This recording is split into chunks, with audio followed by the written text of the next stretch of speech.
Commander Jake Martinez stepped off the transport shuttle and onto the polished floor of Harmony 7 station. The massive space station gleamed with soft blue lights, and alien species moved through the corridors in peaceful groups. Everything looked calm. Everything looked safe. Jake did not relax. Behind him, Lieutenant Amy Richardson carried 3 data pads and an encrypted communication device. She scanned the area with quick, practiced eyes. The rest of their team followed, each human carrying more equipment than the aliens around them thought necessary. Ambassador waited at the docking bay entrance. The diplomat stood on 4 legs, his insect-like body covered in smooth purple chitin.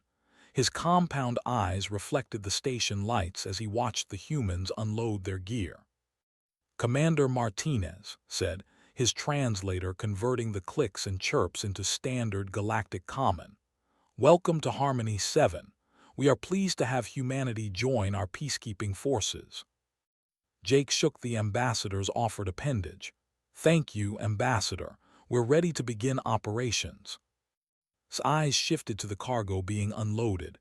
Crate after crate emerged from the shuttle. Medical supplies, weapon systems, combat armor, backup generators, communications arrays. The pile grew larger. "Commander," said slowly, "this is a peaceful station. The sector has been stable for 400 cycles.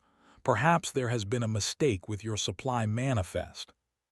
Amy stepped forward. "No mistake, Ambassador. This is standard equipment for a peacekeeping contingent of our size."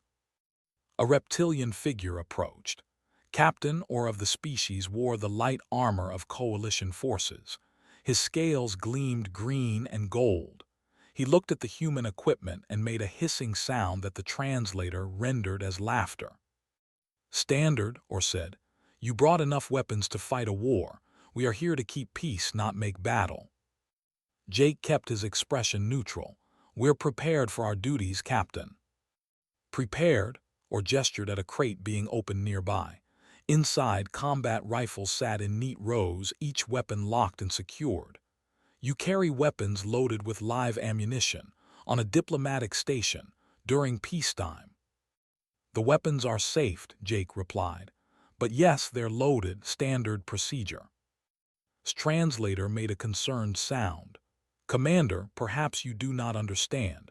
The galaxy has been at peace for centuries. We do not walk armed corridors expecting violence. This is not Earth." Amy's jaw tightened, but she stayed quiet. Jake had warned the team about this. The aliens did not understand. They had lived in peace so long they had forgotten what danger looked like. "We understand perfectly, Ambassador," Jake said. "We're grateful for the peace the Coalition has built, but our protocols exist for a reason." The briefing room was too warm for human comfort, but Jake did not complain. He stood at the front of the room with Amy beside him. 20 alien officers filled the seats. They represented a dozen species from across the Coalition. All of them looked at the humans with curiosity mixed with amusement. Jake activated the display. A diagram of human patrol procedures appeared. "Our peacekeeping doctrine operates on layered redundancy," Jake explained. "Every system has a backup.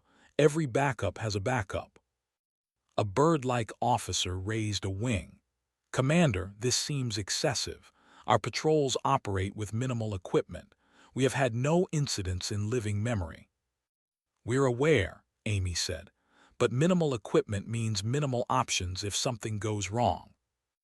Or leaned back in his chair. "Nothing goes wrong, Lieutenant. That is why we call it peacetime." Jake changed the display. It showed human medical, trauma kits, surgical supplies, regeneration stimulants, enough equipment to run a small hospital. Made a concerned clicking sound. "Commander, you carry medical supplies for 200 casualties. Your team numbers only 40. "Correct," Jake said. "But why?"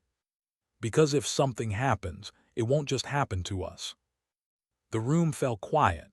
Several aliens exchanged glances. One of them, a floating jellyfish-like, spoke through bubbling water sounds. You expect to treat wounded from other species. If necessary, yes. This is the thinking of someone who expects disaster, or said flatly. We do not live our lives in fear of shadows. Jake met the captain's eyes. We don't live in fear, we live prepared. There's a difference. Amy pulled up another display. Our combat armor includes sealed environmental systems, energy shielding, and integrated medical monitors. We conduct weapons drills daily. We run emergency scenarios weekly. We maintain communications redundancy across multiple frequencies. Paranoia or muttered. History, Jake corrected. Earth taught us hard lessons, Captain. We learned to prepare for the worst while hoping for the best. Tone softened. Commander, we understand Earth had a difficult past, many wars, much conflict, but you are beyond your world now. The galaxy operates differently. We have moved past such things. With respect, Ambassador, you moved past them because you never had them the way we did. Jake switched off the display. But we're not asking you to change your procedures. We're simply following ours. The mission briefing came 2 days later. The humans had settled into their quarters, much to the bewilderment of the station staff. Each human room contained emergency supplies, backup communications, and evacuation kits. The other species kept personal items and entertainment devices. The humans kept survival gear. The briefing room filled quickly. Jake and Amy arrived early and took positions where they could see all entrances. Old habits.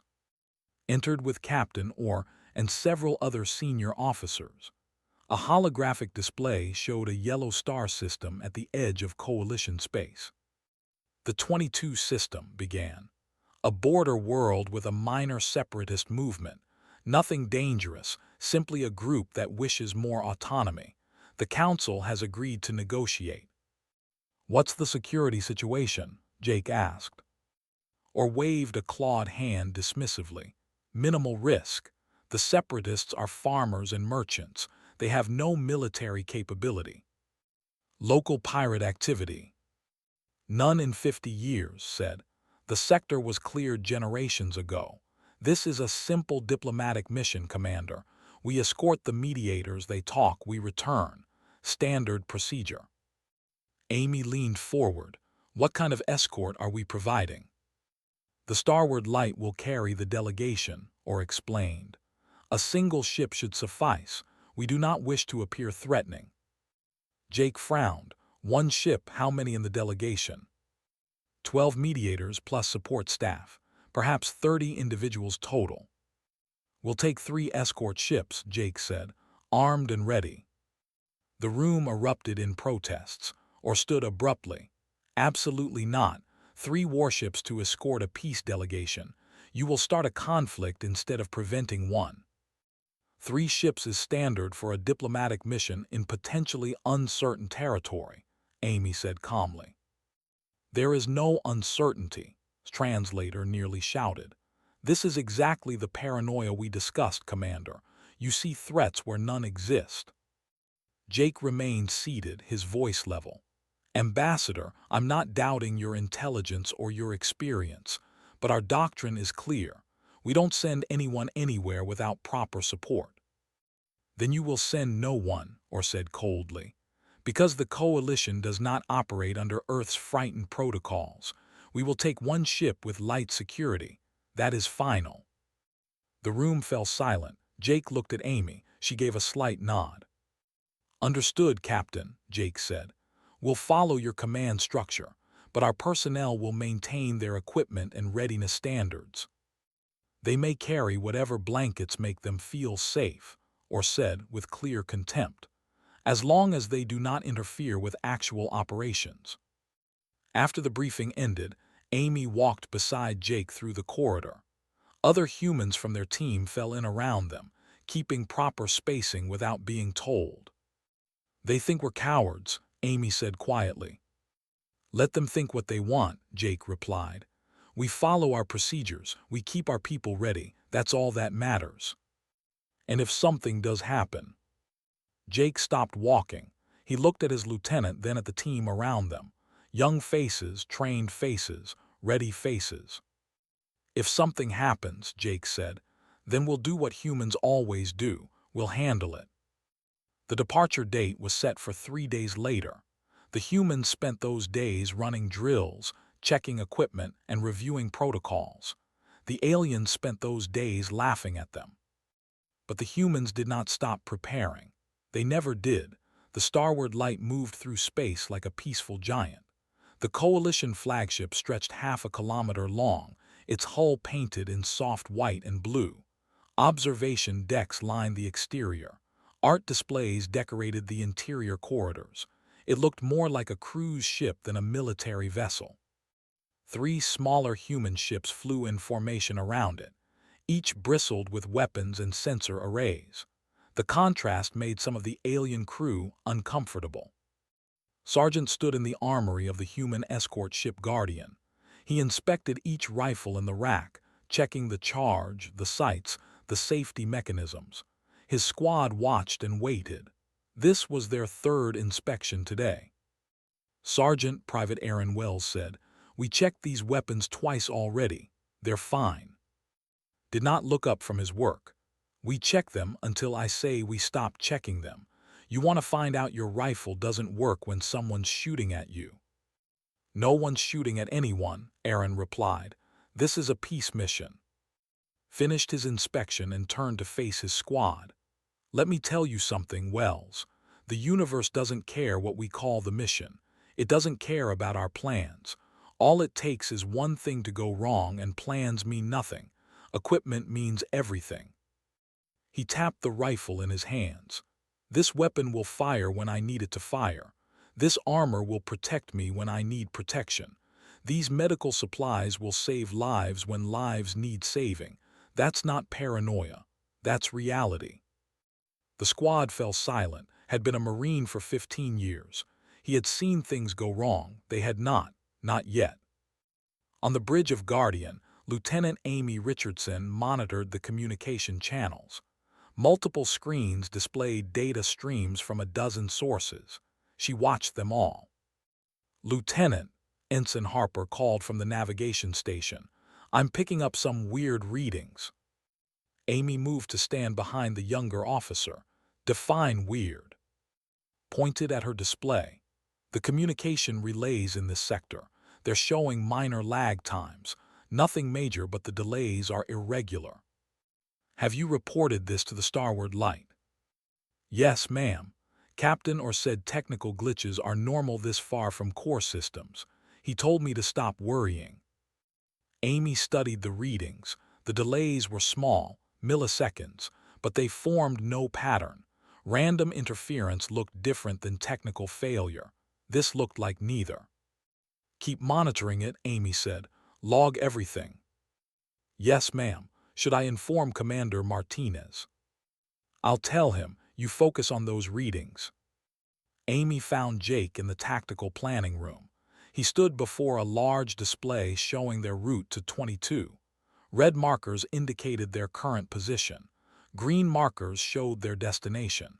Empty space filled everything between. "We have a problem," Amy said.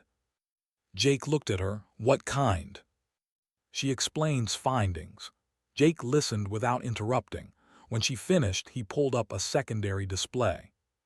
"Pull the historical data for this sector," he ordered. Amy's fingers moved across her data pad. Files appeared on the screen. Old reports, incident logs, most were decades old. "There," Jake said, pointing. 52 years ago, pirate raids in the adjacent sectors. The Coalition sent a task force and cleared them out." "That was 50 years ago," Amy said. "The pirates are gone." "Are they?" Jake zoomed in on the old reports. "It says here the Coalition destroyed several pirate ships and arrested crews, but the reports also mention that the main fleet escaped into deep space." "Deep space is big, Commander. They could be anywhere. They could be dead." Jake shook his head. "Or they could be rebuilding, waiting, watching for an opportunity." "You think they're connected to the communication lag?" "I think we're not asking enough questions." Jake activated his communication link. Guardian to Starward Light. This is Commander Martinez requesting to speak with Captain Orr. The reply came quickly. Orr's face appeared on the screen, his reptilian features showing clear irritation. What is it, Commander? We are monitoring a delicate diplomatic situation. I do not have time for human anxiety.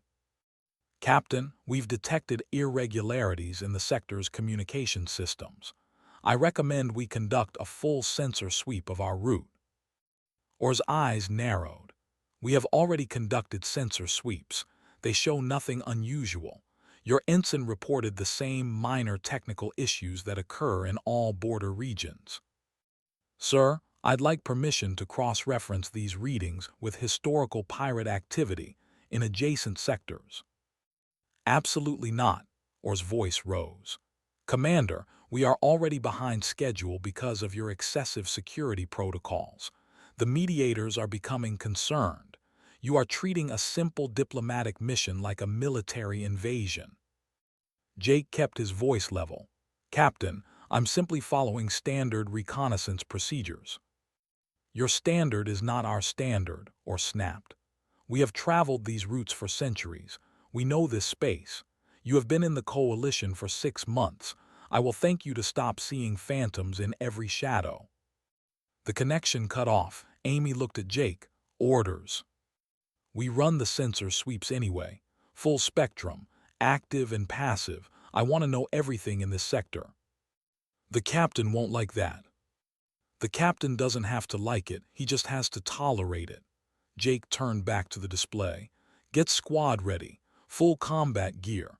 If we're going down to that planet, we're going down prepared. In the mess hall of the Starward Light, alien crew members gathered for their meal period. The humans sat at separate tables, not because of hostility but because of habit. Soldiers ate together. Sat with his squad. They wore their duty uniforms, but their combat gear sat ready in lockers nearby, always within reach. The aliens wore comfortable clothes and talked about art and philosophy. They think we're crazy, Aaron said, looking around the room. They think we're paranoid, corrected. There's a difference. Is there? Aaron pushed his food around his plate. We've been on high alert for 3 days. Nothing has happened. Maybe they're right. Maybe we worry too much. Put down his utensil. Wells, how old are you? 22, Sergeant. You ever been in combat? No, Sergeant. This is my first deployment. Then let me share something with you. Every veteran in this room, every human who's seen real action, we all have one thing in common. We all knew someone who died because they weren't ready, someone who thought it was safe, someone who let their guard down for just a moment. Leaned forward. The universe is not kind, Wells. It doesn't give warnings. It doesn't give second chances. You're either ready or you're dead. There's no middle ground. Aaron swallowed. You really think something's going to happen? I think something could happen, and that possibility means we stay ready. On the bridge of Guardian, sensor station started beeping. She pulled up the data and felt her stomach tighten. Lieutenant Richardson, she called, you need to see this. Amy crossed the bridge quickly. What do you have? I ran the historical cross-reference Commander Martinez wanted. The old pirate group that operated in this sector. They called themselves the Void Reavers. The Coalition declared them eliminated 52 years ago. And pulled up another display. I went through the captured ship registries. The Coalition destroyed 16 pirate vessels, but intelligence reports from that time estimated the Void Reavers had at least 40 ships. Where did the other 24 go? That's the thing, ma'am. They never found them. The assumption was they scattered or were destroyed in deep space, but there's no confirmation. Amy felt cold. What else? The communication lag patterns we're seeing. I compared them to old tactical data from the pirate raids. The Void Reavers used communication jammers to isolate their targets before attacking. The lag patterns are similar. How similar? Identical, ma'am. Amy hit her communication link. Guardian to Commander Martinez. Bridge, now. Jake arrived within seconds, showed him her findings. He studied the data in silence, his expression growing darker. "Get me Captain Orr," he said. "Sir, he told us not to bother him again." "I don't care, get him." The connection opened, or looked even more irritated than before. "Commander, I told you we are busy. Unless you have actual evidence of a threat, I must insist you stop wasting our time." "Captain, we have evidence of possible hostile activity. Communication patterns consistent with pirate jamming technology. Historical data suggesting the Void Reavers may still be active in this region." Or laughed, a harsh hissing sound. "The Void Reavers. They are a myth now, Commander. Old stories told to frighten cadets. They were eliminated before you humans even achieved." "Sir, the data clearly shows." "The data shows you finding patterns to justify your paranoia. This is exactly what I expected. You cannot accept peace, so you invent threats." Or leaned closer to the screen. "We will arrive at 22 in 6 hours. The diplomatic mission will proceed as planned. Your ships will maintain escort positions and you will not create panic with unfounded conspiracy theories. Is that clear?" "Crystal clear, Captain. But I'm going to need you to acknowledge that I've reported potential hostile indicators according to Coalition security protocols." Or waved a clawed hand. "Acknowledged, added to your report, now stop bothering me." The connection ended. Jake stood still for a moment, then turned to Amy. "Raise our alert status to Combat Readiness 3, shields to 60%, all weapons systems hot, rotating watch schedule. No one sleeps. I want every sensor we have pointed at the space around us." "Yes, sir." "Contact the other escort ships, same orders, and get squad into full combat gear. If we're going to that planet, we're going ready for anything." Amy hesitated. "Commander, if nothing happens, the captain will file a formal complaint. The Coalition might remove us from peacekeeping operations." Jake met her eyes. "And if something does happen and we're not ready, people die. I'll take the complaint." The hours passed. The fleet moved closer to 22. The aliens relaxed. The humans did not. In the armory, watched his squad seal their combat armor. Each piece clicked into place. Each system powered up. The armor was heavy. The weapons were heavier, but they were ready. On the bridge, stared at her sensors. The communication lag continued. The patterns remained strange, but nothing appeared on the screens. No ships, no threats, just empty space. 6 hours of this, she muttered. Maybe we really are paranoid. Amy heard her but said nothing. She watched the screens and waited. Humans were good at waiting. They had learned patience the hard way. The 22 system appeared ahead of them. A yellow sun, several planets, orbital stations showing on sensors. Everything looked normal. Screen went crazy. "Ma'am," she shouted. "Multiple contacts, dozens of them. They just appeared out of nowhere." Amy's hands flew across her console. "How many?" "I'm counting 40 contacts." "No, wait, more, 50 contacts. They're all around us." Jake's voice cut through the chaos. "All human ships, this is Martinez. Combat Protocol 7. Execute now. This is not a drill." The peaceful mission was over. The space around 22 exploded with activity. Ships appeared from nothing, their stealth systems powering down as they revealed themselves. 50 vessels. 60. More still coming. On the bridge of Guardian, alarms screamed. Hands shook as she tried to count the contacts. 70 ships now. 80. They're surrounding us. Amy's voice stayed calm. "Identify them." "Scanning now. They're showing pirate signatures. Old Coalition military hulls with modifications. Ma'am, these ships are armed for war." Jake stood in the center of the bridge, his posture relaxed despite the chaos around him. "Guardian to all human vessels. Shields to maximum. Weapons free. Form defensive pattern delta around starward light." The three human escort ships moved like they were connected by invisible strings. They had practiced this maneuver 100 times. Their shields blazed to full power within seconds. Their weapons came online and locked onto targets. The starward light was not so fortunate.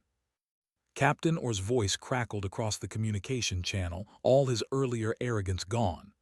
"All ships, we are under attack. Raise shields, return fire." But the starward light's shields were at minimal power. Their weapons were locked down for the diplomatic mission. They scrambled to bring systems online, but it took time they did not have. The first pirate volley hit the Coalition flagship like a hammer. Energy weapons tore into the hull. Explosions rippled across the surface. The ship shuddered and began to list. "Starward Light is taking heavy damage," reported. "Their shields are failing. Hull breaches on decks 7 through 12. "Keep them covered," Jake ordered. "Don't let the pirates get a clean shot." The human ships moved closer to the crippled flagship, their shields forming a protective barrier. Pirate weapons fire crashed against human defenses, but the shields held. The humans had been running them at combat power for hours. They were ready. On the Starward Light's bridge, Orr clutched his command chair as another explosion rocked the ship. Smoke filled the air. Consoles sparked and died. Crew members lay injured on the floor. "Get those shields up," he roared. "We're trying, Captain," an officer shouted back. "The power systems are offline. We need at least 10 minutes to restart them." "We don't have 10 minutes. Ambassador pulled himself up from where he had fallen. His compound eyes looked at the tactical display. The pirate ships were everywhere. The Coalition escort vessels that had accompanied them were scattering, fleeing in every direction. But the three human ships held position, their weapons firing in coordinated bursts. "Captain said quietly, "The humans are protecting us." Or looked at his display. It was true. The human ships had formed a defensive triangle around the Starward Light. They were taking hits meant for the flagship, and they were firing back with devastating accuracy. On the planet below, Squad had just finished securing the landing zone. The diplomatic compound sat in an isolated valley, surrounded by rocky hills. It should have been perfect for a peaceful negotiation. It was perfect for an ambush. Stood at the compound entrance, scanning the area. His armor sensors painted the landscape in tactical overlays. 12 mediators from various coalition species stood behind him, confused and frightened. The local separatist representatives had not yet arrived. "Sergeant," Aaron said from his position on the perimeter, "where is everyone? This place is supposed to be a settlement, but I don't see any civilians." Had noticed the same thing. The compound was too empty, too quiet, no people on the streets, no vehicles moving, just silence. "Squad, tighten the perimeter. Activate personal shields, something's wrong." His communication link crackled to life.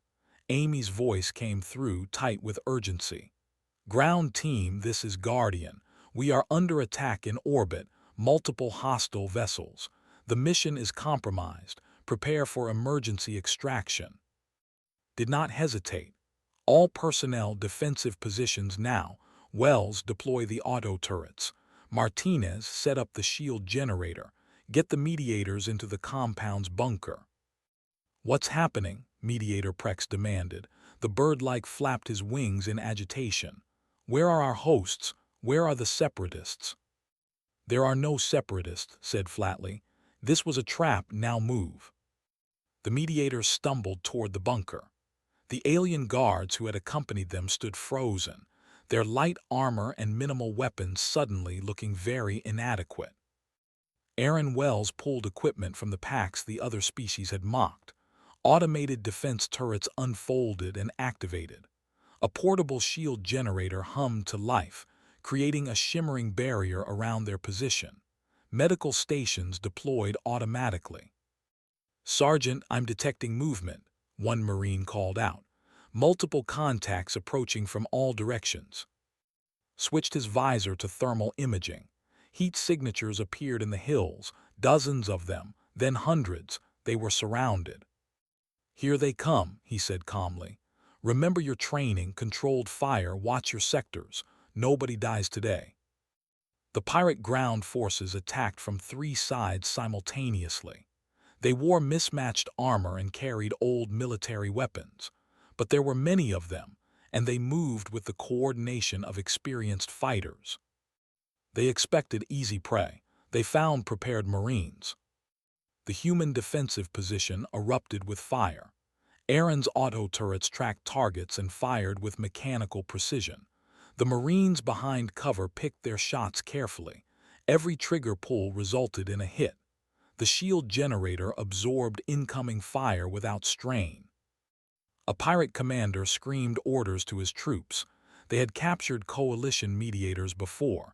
It was always simple. Show up with guns, threaten the unarmed diplomats, take them hostage. Easy money. These humans refused to cooperate. The pirates charged the compound. The human defensive fire cut them down. They tried to flank. The auto turrets killed them. They attempted to overwhelm through numbers. The shield generator stopped their advance cold. Inside the bunker, Mediator Prex watched the battle through a monitor. He saw a squad moving like parts of a machine. Every action was practiced. Every response was drilled. They were not fighting desperately. They were executing a plan. "How are they doing this?" Prex whispered. An alien guard, wounded and pale, looked at him with wide eyes. "They trained for this. They actually trained for this exact situation." In orbit, the battle grew more intense. The pirate fleet had expected to catch unprepared diplomatic vessels. They found 3 human warships ready for combat. His console showed the tactical situation. "Commander, we're outnumbered 17 to 1. The pirates are trying to surround us." "Let them try," Jake said. "Execute Protocol 12. The 3 human ships moved in perfect synchronization. They had practiced Protocol 12 every week for months.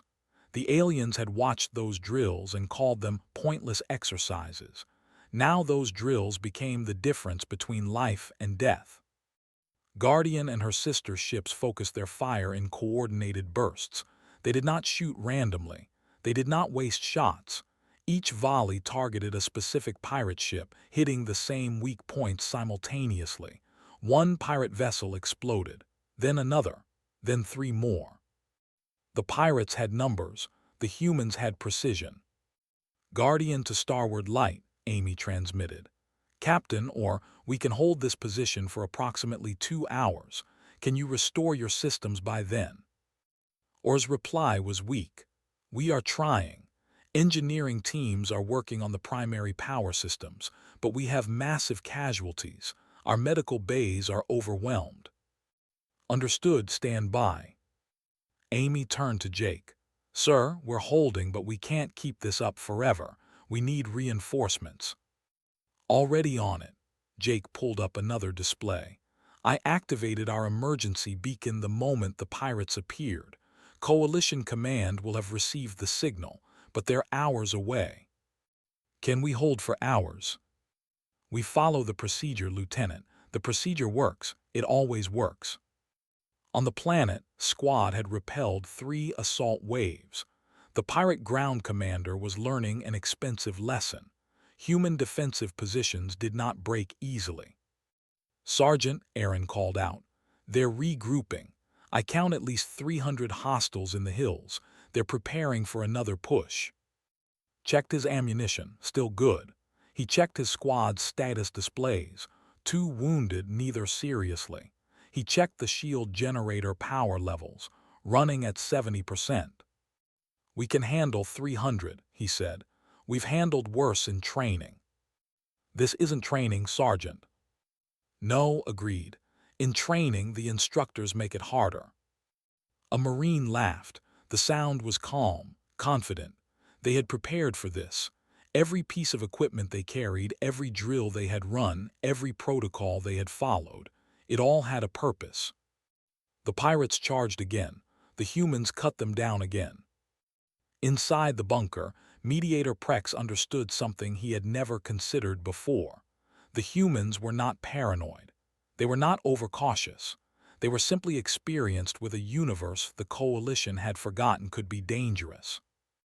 In orbit suddenly shouted, "Commander, I'm picking up a massive power surge from the pirate flagship. They're charging some kind of weapon.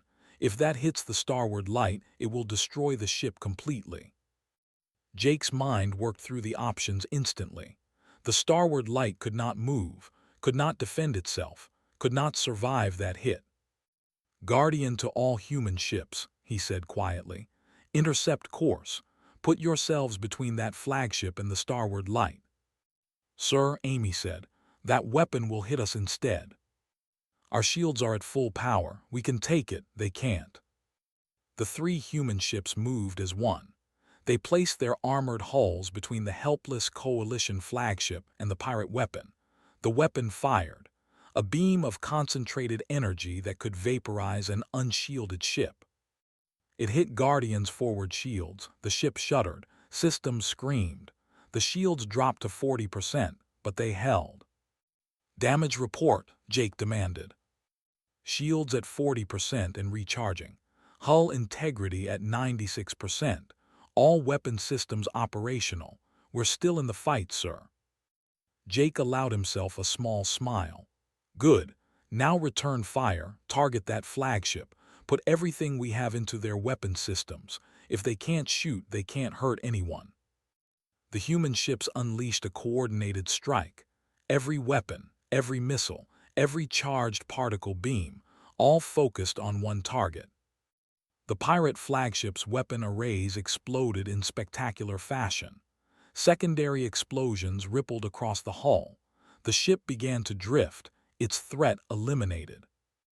On the starward light's bridge, watched the tactical display with something close to awe. The three human ships had saved them by putting themselves in harm's way, saved them with shields that were already powered up, saved them with weapons that were already hot, saved them because they had prepared for this moment. Captain Orr said softly, "The humans were right about everything."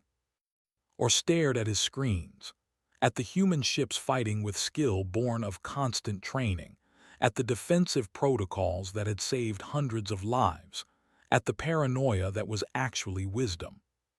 "Yes," he whispered, "they were right." The battle continued, but the tide had turned. The pirates had expected easy prey. They found humans instead. And humans did not break.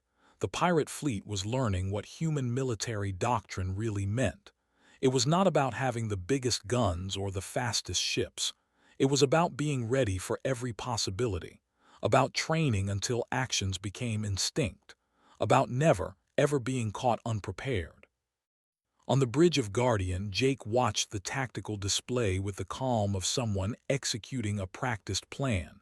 The pirates outnumbered them. The pirates had surprise on their side, but the humans had something better. They had protocols. "Guardian to Defense Fleet," Jake transmitted. "Execute Maneuver Sierra 4. Rotation pattern on my mark. 3, 2, 1 mark." The three human ships moved in synchronized harmony. Each vessel had practiced this maneuver dozens of times. They knew exactly where to be, exactly when to fire, exactly how to cover each other's weak points. It was not improvisation. It was execution. The pirate ships tried to surround them. The human formation rotated, ensuring fresh shields always faced the heaviest fire. The pirates concentrated fire on one ship. The other two immediately moved to cover it while their automated repair systems worked. Fingers flew across her console. "Commander, the pirates are attempting to jam our communications, but our backup frequencies are holding. They can't cut us off." "Because we planned for that," Amy said. She was already switching communication protocols, cycling through the redundant systems humans had installed. Systems the aliens had called excessive. On the starward light, emergency crews worked frantically to restore power. Captain or coordinated the repairs while watching the humans fight. Every action they took, every decision they made, It all flowed from preparation. They were not reacting to the battle. They were following a plan made long before the first shot was fired. Captain and officer reported. Primary power restored to 30%. We can raise shields to minimal levels. Do it, then focus everything on weapon systems. We need to support the humans. Stood beside Or, his compound eyes reflecting the glow of the tactical displays. They called our minimal security adequate. They called their preparation paranoid. But they were ready, and we were not. Or's claws gripped his command chair. I underestimated them. I underestimated everything they tried to tell us. On the planet below, Squad had settled into a defensive rhythm. The pirates kept attacking. The humans kept repelling them. It was not dramatic, it was systematic. Sector 3, 2 hostiles advancing, 1 Marine reported calmly. Engaging. 2 shots, 2 pirates down. The Marine moved to cover the next sector without waiting for orders. They all knew the drill, they all knew their jobs. Aaron Wells reloaded his weapon and checked the auto-turret ammunition levels. Sergeant, the turrets are at 60% ammunition. The enemy is learning to avoid them. Then they're learning too slow, replied. Reset turret targeting protocols to pattern Delta. Make them think we've run out, then surprise them when they commit. Smart. Standard. We practiced this scenario last month, remember. The instructors made us defend a position against overwhelming numbers with limited ammunition. Aaron did remember. At the time, he had thought the exercise was pointlessly difficult. No real situation would ever be that hard. He understood now. The instructors had not been cruel. They had been preparing them for reality. The pirates tried a coordinated rush from multiple directions. The auto turrets seemed to go quiet. The pirates thought they had won. They charged forward, shouting in triumph. The turrets roared back to life, their fields of fire overlapping to create a killing zone. The pirates who survived the first volley stumbled back in confusion. The human Marines picked off the stragglers with precise shots. Inside the bunker, Mediator Prex watched the Marine named setting up a field hospital. Medical supplies covered every surface. Trauma equipment stood ready. Regeneration chambers were powered and waiting. You brought enough medical supplies to treat hundreds, Prex said. There are only 20 of you. Did not look up from his work. Sergeant's rule, always bring enough supplies to treat everyone who might get hurt, not just us, everyone. But you could not have known you would need so much. We did not know we would need it, but we knew we might need it, so we brought it. Finally looked at the Mediator. That is the difference. You plan for what you know will happen. We plan for what might happen. A wounded alien guard was brought in. The guard species used different biochemistry than humans. Checked his data pad, found the correct treatment protocols, and began working. The humans had medical files for 78 different coalition species, files they had memorized, procedures they had drilled. Nothing was left to chance. In orbit, the battle entered its second hour. The humans were holding, but the strain was showing. Guardians' shields fluctuated between 40 and 60% as they absorbed continuous fire. The other escort ships were in similar condition. They could last. The question was for how long. Commander said, I'm detecting a new threat. 10 pirate ships are breaking formation. They're heading for the planet. Jake saw the tactical projection. The pirates were trying something different. They could not break the human defense in space, so they would reinforce their ground troops, overwhelm Squad, and take the Mediators hostage. It was actually a good strategy. It would not work. Guardian to ground team, Jake transmitted. You have incoming, 10 ships landing troops, estimate 200 additional hostiles. His response was calm. Understood, we can handle 200. You're already engaged with 300. Then we can handle 500. Ground team out. Amy looked at Jake with concern. Sir, they're going to be heavily outnumbered. They're Marines, Lieutenant. Being outnumbered is when they do their best work. On the ground, received the update and made quick calculations. 500 pirates against his squad of 20. The auto turrets were down to 40% ammunition. The shield generator was at 50% power. The defensive perimeter was as tight as it could get without leaving gaps. All personnel, he transmitted to his squad. Friendlies above are engaged. We're on our own for a while longer. Conserve ammunition, make every shot count. Stay in cover, watch your sectors. We hold this position. Understood. A chorus of confirmations came back. No fear, no panic, just acknowledgement. The new pirate ships landed in the hills. Troops poured out, joining the forces already surrounding the compound. They came in organized waves now, learning from their earlier failures. They advanced with covering fire. They used smoke to obscure the human sensors. They were getting smarter. The humans adapted faster. Switching to thermal imaging, Aaron reported. The smoke is not working. I can see them clearly. Auto turrets to motion tracking, ordered. Focus on the advance units. Let them bunch up, then hit them hard. The pirates advanced through their smoke screen, confident they were hidden. The human turrets opened fire at point-blank range. The pirates scattered, their formation breaking. The Marines picked off the survivors methodically. They're using old Earth military tactics, one Marine observed. Suppressing fire and advance. Standard infantry assault. Then we use the counter-tactics, said. Just like we trained. They think they're fighting unprepared peacekeepers. Show them what prepared looks like. The battle became a lesson. Every pirate tactic met a practiced human response. Every attack found a prepared defense. The humans did not have superior numbers. They did not have superior firepower. They had superior training and preparation. In the end, that was everything. In space, the Starward Light finally brought its weapons online. The Coalition flagship was damaged but not destroyed. Captain or targeted the nearest pirate ship and fired. The shot was shaky, unpracticed. It missed. Weapons crew, or growled. You have trained for combat scenarios, have you not? Yes, Captain, the weapons officer replied. But the last time we fired weapons was 6 months ago, in a simulation. We maintained them for readiness, but we never expected to actually use them. Or understood then. Maintained for readiness was not the same as maintained for use. The humans kept their weapons hot, their systems running, their crews drilling constantly, not because they expected battle, because they refused to be unprepared if battle came.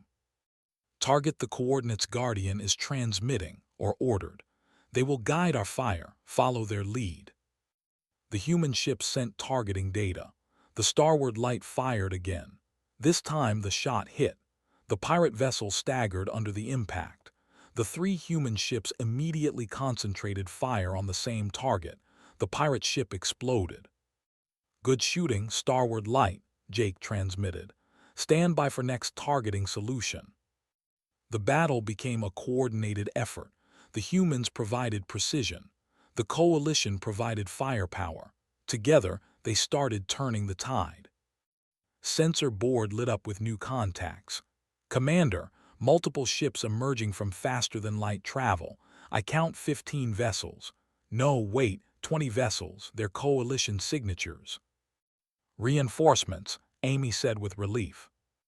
About time, Jake replied, but he did not relax, not yet. The battle was not over.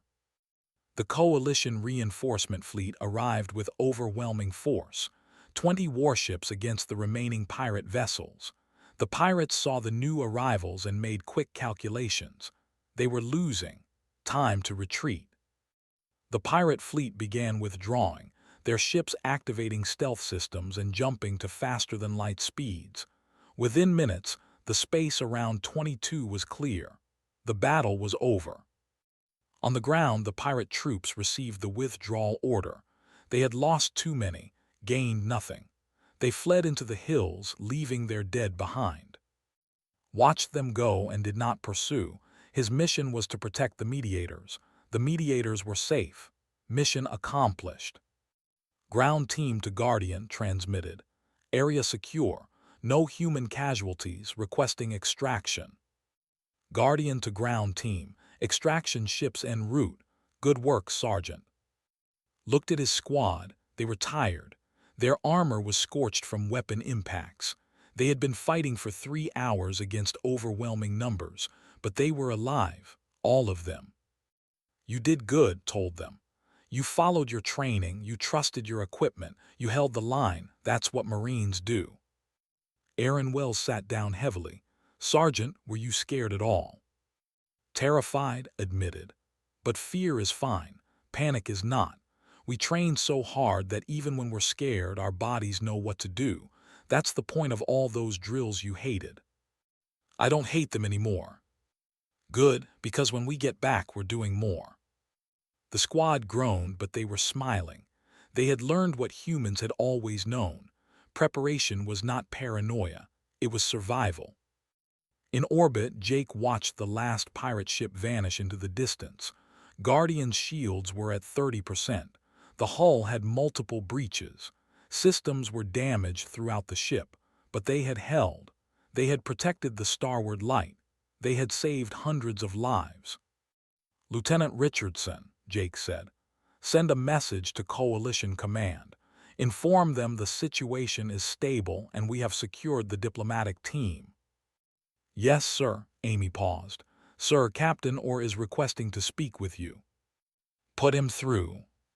Orr's face appeared on the screen. His scales were scorched. Blood leaked from a cut above his eye, but he was alive. Commander Martinez, Orr said quietly. Thank you, you saved my ship, you saved my crew, you saved me. Jake nodded. You're welcome, Captain. I owe you an apology, several apologies.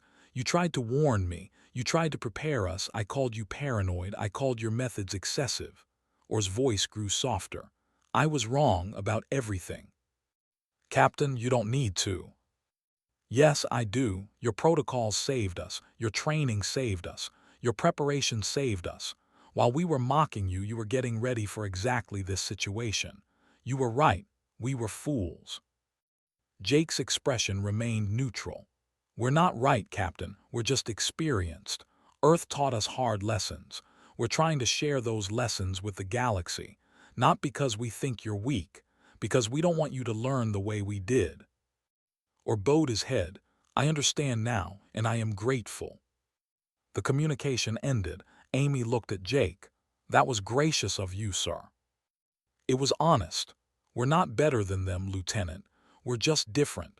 And maybe after today, we can help them understand why we're different. The reinforcement fleet surrounded them. Medical ships began evacuating casualties from the starward light. The crisis was over. But the lesson had just begun. The medical bay of the starward light looked like a battlefield hospital. Injured crew members filled every bed. Medical staff from the relief ships worked frantically to stabilize the wounded. The smell of burned flesh and sterilization chemicals hung in the air. Jake walked through the rows of injured, checking on both human and alien casualties. His armor was still scorched from battle. He had not taken time to change. There would be time for that later. Ambassador sat on a medical bed, his leg wrapped in regeneration bandaging. A human medic had treated him. The medic had pulled protocols from a data pad, following procedures written for physiology. Procedures the humans had prepared in advance, just in case. Commander Martinez said as Jake approached, "Thank you for checking on me. The injury is minor. I will recover." "I'm glad to hear that, Ambassador." Jake pulled up a chair and sat down. He was tired. They were all tired. Was quiet for a moment, then spoke softly. "I have been reading your military doctrine files, the ones Captain Orr gave me access to. I wanted to understand." "And what did you learn?" "That everything you did, everything you brought, everything you prepared for, it was all written down, planned in advance. You have protocols for hundreds of scenarios, procedures for every possibility." His translator conveyed something close to awe. "You were not lucky today, Commander. You were prepared. That's the point, Ambassador. Luck is not a strategy. On Earth, you have a saying, do you not? Hope for the best, prepare for the worst. Jake nodded. Something like that. We learned it through experience, hard experience. His compound eyes studied the human carefully. Your world must have been difficult. Our world taught us that peace is precious because it's fragile. That safety is something you work for, not something you assume. That the universe doesn't care about our plans. Jake leaned forward. We don't prepare for disaster because we're pessimists, Ambassador. We prepare because we're optimists. We believe we can survive anything if we're ready for it. A doctor approached, requesting to speak with about his treatment. Jake stood to leave but called out to him. Commander, I would like to learn more about your procedures, your training, your way of thinking. Would you teach me? Jake smiled. Ambassador, I'd be honored. 3 days later, Coalition Command sent an investigation team to 22. The team was led by Admiral, a human woman with gray hair and the bearing of someone who had seen too much combat. She arrived with orders to document everything that had happened. The briefing room was crowded. Jake and his officers sat on one side. Captain Orr and the Starward Light's surviving command staff sat on the other. Council member, a tall with flowing robes, presided over the inquiry from the head of the table. Let us begin, said, his voice deep and measured. Commander Martinez, please provide your account of the engagement. Jake stood and activated a holographic display. It showed the timeline of events, the suspicious communication patterns, the historical data on the Void Reavers, the tactical decisions made during combat. We followed standard human reconnaissance protocols, Jake explained. When we detected anomalies, we investigated. When investigations suggested possible threats, we increased our readiness level. When the threat materialized, we were prepared to respond. Captain Orr turned to the officer. Your assessment. Orr stood slowly. His wounds had been treated, but he still moved with pain. Council member, I failed in my duties.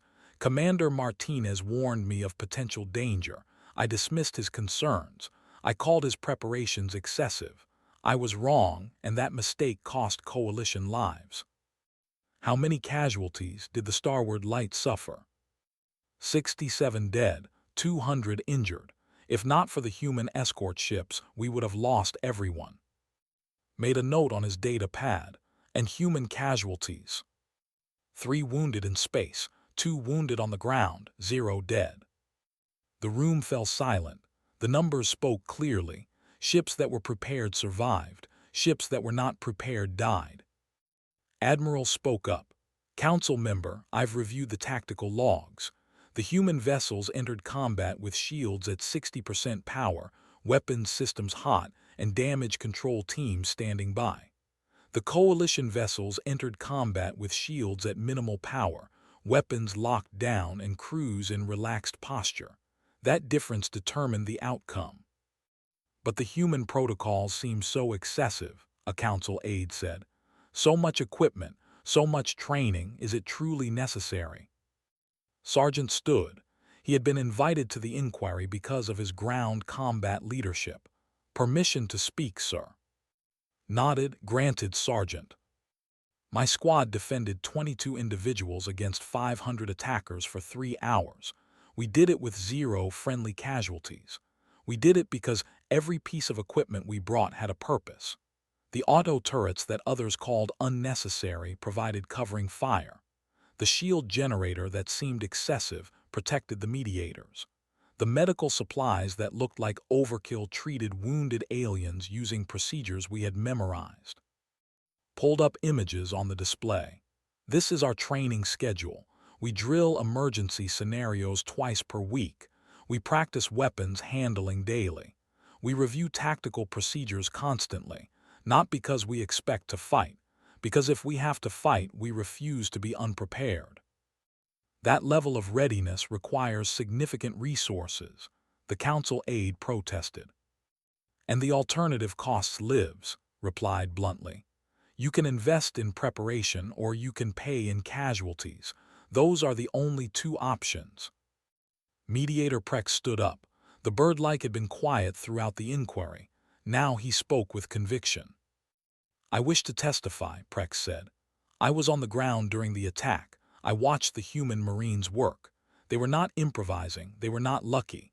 Every action they took was practiced. When Sergeant deployed his equipment, he knew exactly where each piece went. When the Marines formed their defensive position, they moved without orders. When casualties occurred, the medics were already prepared. Prex's feathers ruffled with emotion. I have spent 40 years in diplomatic service. I have seen many security details. They stand ready when danger is near. But the humans, they remain ready when no danger is visible. That is the difference. That is what saved us. Council member listened to all the testimony. He reviewed the tactical data. He examined the casualty reports. Finally, he spoke. It is clear that human military protocols proved effective. The question now is whether the coalition should adopt similar procedures. Admiral, your recommendation. Stood and faced the council member. Sir, I recommend mandatory adoption of human readiness protocols for all coalition peacekeeping forces. This includes maintaining combat-ready status during all operations, conducting regular training drills, and carrying comprehensive emergency equipment. The cost in resources is significant. The cost of not doing so is measured in lives. Some may say we are becoming too militarized, said carefully, that we are abandoning our peaceful nature. With respect, council member, there is nothing peaceful about dying because you were unprepared. Peace is not the same as helplessness. The humans understand this. They maintain the capacity to fight while hopping they never have to. That is not aggression. That is wisdom. Consider this. I will recommend to the full council that we adopt these protocols. Commander Martinez, would you be willing to establish a training program for coalition forces? Jake stood. Yes, sir, but I need to be clear about something. This is not just about equipment and procedures. It's about mindset. Your forces will need to truly believe that danger can exist even in peaceful times, that threats can hide in plain sight, that safety is something you maintain, not something you assume. That is a difficult lesson to teach, said. It's a harder lesson to learn through experience, sir. The council vote came 2 weeks later. The decision was not unanimous. Some council members worried about militarization. Some argued the cost was too high, but in the end the evidence was clear. Human protocols worked. The vote passed. Jake found himself assigned to establish the Coalition Defense Training Center. His first class of students arrived on a bright morning. 20 officers from various species, all volunteers, all skeptical. They gathered in a training room. Jake stood at the front watching them. He saw the doubt in their eyes. They had read the reports. They knew the humans had been right, but they did not yet understand why.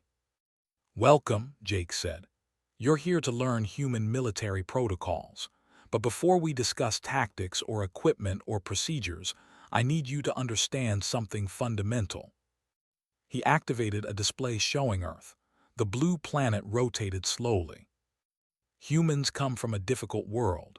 We had hundreds of nations, all competing for resources. We fought wars that killed millions. We developed weapons that could destroy our entire planet. We lived in constant fear of annihilation. Jake changed the image. Now it showed human cities, peaceful, prosperous. But we survived. We learned. We grew. And the lessons we learned in blood and tears. We know what happens when you're not ready. We know the cost of assuming everything will be fine.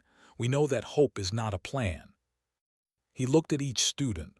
That's what I'm going to teach you, not how to be paranoid, how to be prepared, not how to fear peace, how to protect it, not how to expect the worst, how to survive it if it comes. A young officer raised a wing. Commander, how do we maintain that readiness without living in constant fear? That's the hardest part, Jake admitted.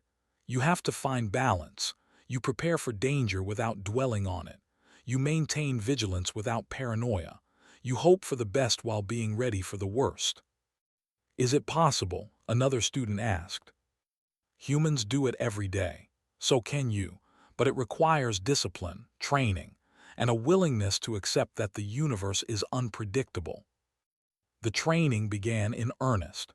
The students struggled at first. They were not used to constant drills. They found the equipment requirements excessive. They questioned the need for so many backup systems. But slowly, they began to understand. Taught ground combat tactics. He put the students through scenarios that seemed impossibly difficult. They failed repeatedly. They grew frustrated, but they also grew competent. The training is harder than real combat. One student complained after a particularly brutal exercise. That's the point, replied. If you can handle this, you can handle anything. We're not trying to break you. We're trying to forge you into something stronger. Amy taught communications and coordination. She showed them how to maintain multiple backup systems, how to cycle through frequencies when jammed, how to coordinate actions without relying on a single point of failure. Redundancy seems wasteful, a student observed. Redundancy is what keeps you alive when your primary systems fail, Amy replied. The backup you don't need is better than the backup you need but don't have. Taught sensor operations and threat assessment. She showed them how to find patterns in noise, how to trust their instincts while verifying with data, how to see danger before it materialized. You're teaching us to see threats everywhere, a student said. No, corrected. I'm teaching you to look everywhere for threats. There's a difference. We're not assuming danger. We're refusing to assume safety. Months passed. The first class graduated. They returned to their units changed. They brought new protocols, new training methods, new ways of thinking. Some of their peers resisted. Some mocked them. But when the next crisis came, when pirates attacked a convoy in a supposedly safe sector, those trained officers were ready. Their ships had shields up. Their weapons were hot. Their crews were prepared. They fought off the attack with minimal casualties. The mockery stopped. More officers volunteered for training. The program expanded. 1 year after the 22 incident, Jake stood on the observation deck of the training center. Joined him.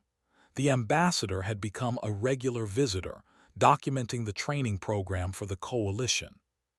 How many graduates now? Asked. 240 officers trained. Another 100 in current classes. We're expanding the program next month. The galaxy is changing, Commander. Your humans are changing it. Jake shook his head. We're not changing the galaxy, Ambassador. We're teaching it to protect itself. There's a difference. They watched a training exercise through the observation window. Students struggled through a complex scenario. They made mistakes. They learned. They grew. Commander said quietly, when this began, when you first arrived at Harmony 7, I thought you were paranoid. I thought Earth's history had damaged you, made you see threats that did not exist. And now I understand. You were not damaged by your history. You were educated by it. And you are generous enough to share that education with us, so we do not have to pay the same price you did. Jake smiled. That's the best compliment anyone has ever given me, Ambassador. It is simply the truth. You called it standard procedure. We called it overkill. Both descriptions were accurate. It was excessive by our standards, but our standards were wrong. They stood in comfortable silence, watching the students train.